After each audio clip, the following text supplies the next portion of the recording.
السلطة القانونية المنطقية لم تكن لتنجح لو لم يستحدث نظام جديد في إدارة المؤسسات التي تحوي أعدادا هائلة من العمال، وهو النظام البيروقراطي. هذا معروف لدى الجميع، إلا أن من المهم التذكير ببعض قوانينه. كل مؤسسات الدولة تتبع نظاما هرميا، حيث تأتي الأوامر من الأعلى إلى أصغر عامل أو موظف، حيث يجب أن تطبق هذه القوانين، ولا مجال للارتجال إلا بعد موافقات. لا يقبل للعمل من لم يحصل على مؤهلات خاصة تعترف بها الدولة من مؤسسات تعليمية، كل في مجال محدد.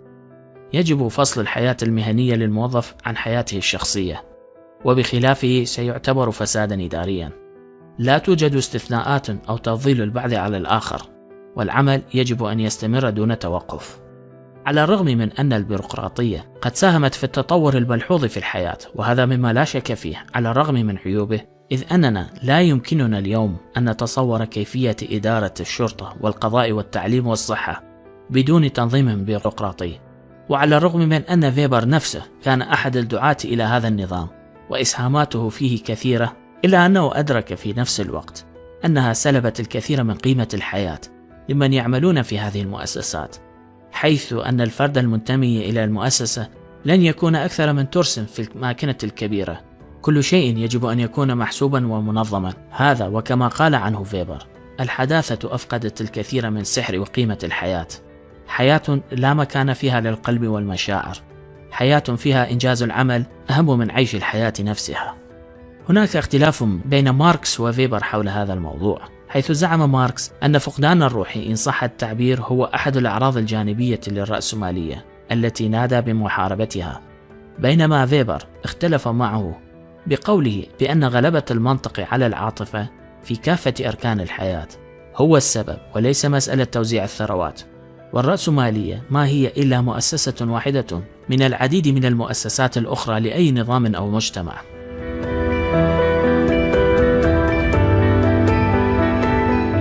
أحد الانتقادات ضد فيبر زعمه بأن المنظمات البيروقراطية كانت قائمة على سلطة قانونية عقلانية، أي تكمن في الشغل القانوني للمنصب والكفاءة العلمية. لكن لوحظ من التجربة أن في كثير من الأحيان ليس هذا هو الحال. في دراسة أجريت سنة 1959 على 150 منظمة وشركة، لم يتم إيجاد أي ترابط بين السمات البيروقراطية وخصائصها العقلانية. إن السلطة في المنظمات الحديثة مركزية، لكن الإمكانيات لا مركزية في الواقع. يبدو أن التباينات بين خطوط الموظفين هي حل هيكلي لمأزق السلطة والقدرة، وهو الذي تغاضى عنه فيبر. هناك جدال واسع حول الانتقادات الموجهة ضده.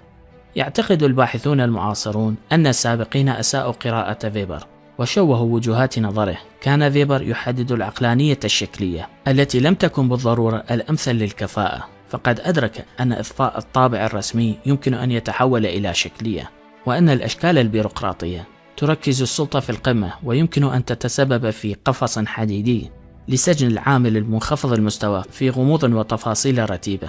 وعلى ذكر العمال، فإن الأنظمة البيروقراطية قلما تشجع على تنمية قدرات العامل أو الموظف، وإن حصل فعادة ما يكون ضمن نفس الاختصاص، وكأن الإنسان عند وصوله مرحلة البلوغ ويكون عضوا منتجا في المجتمع، وبمجرد دخوله مجالا معينا فإنه قد حكم عليه أن يبقى فيه حتى الموت. لذلك يكبت الإبداع الذي فيه، لأنه ليس مطلوبا منه أن يفكر، بل أن يعمل برتابة فقط، يوما بعد يوم، سنة بعد سنة، حتى يصبح خاويا من الداخل وشخصية ضعيفة من الخارج. والسبب كما ذكرناه قبل قليل هو الضعف في النقطة الثالثة من مراحل عصر التسويغ. غالبا ما تم انتقاد ماكس فيبر لدعوته إلى نهج الفيرت فراي المحايد أخلاقيا في العلوم الاجتماعية، ومن ثم إنكاره للإنسان. أي علم تجريبيا كان أو عقلانيا، أي معرفة علمية أو فلسفية للحقيقة، هي في الأساس نظام قيم.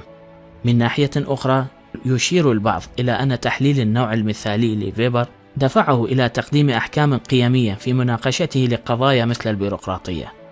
هناك بعض المبررات لكل من هذه الانتقادات. في الواقع، من سمات عمل فيبر أنه يتقبل الانتقادات المعاكسة، ليس فقط في هذا الصدد ولكن أيضا في مجالات أخرى. يعترض المؤرخون على تجاهله للظروف التاريخية المحددة التي حدثت في ظلها الظواهر الاجتماعية التي يحللها، مما يؤدي به أحيانا إلى الجمع بين الأحداث التاريخية التي حصلت على فترات متباعدة في تصور النظام الاجتماعي. في المقابل يتهمه علماء الاجتماع بأنه مشغول بتفسير الأحداث التاريخية الفريدة مثل الرأسمالية الغربية، بدلا من دراسة الظواهر الاجتماعية المتكررة التي تجعل بالإمكان تطوير تعميمات قابلة للتطبيق حول الهياكل الاجتماعية. تعرضت منهجيته للهجوم على أنها كانت جديد، ومفهومه عن الفيرشتغن تم استنكاره لأنه يشير إلى طريقة حدسية، وهي ليست المعيار في منهجية البحث العلمي أو الإنساني. نشكر متابعتكم أعزائنا المشاهدين.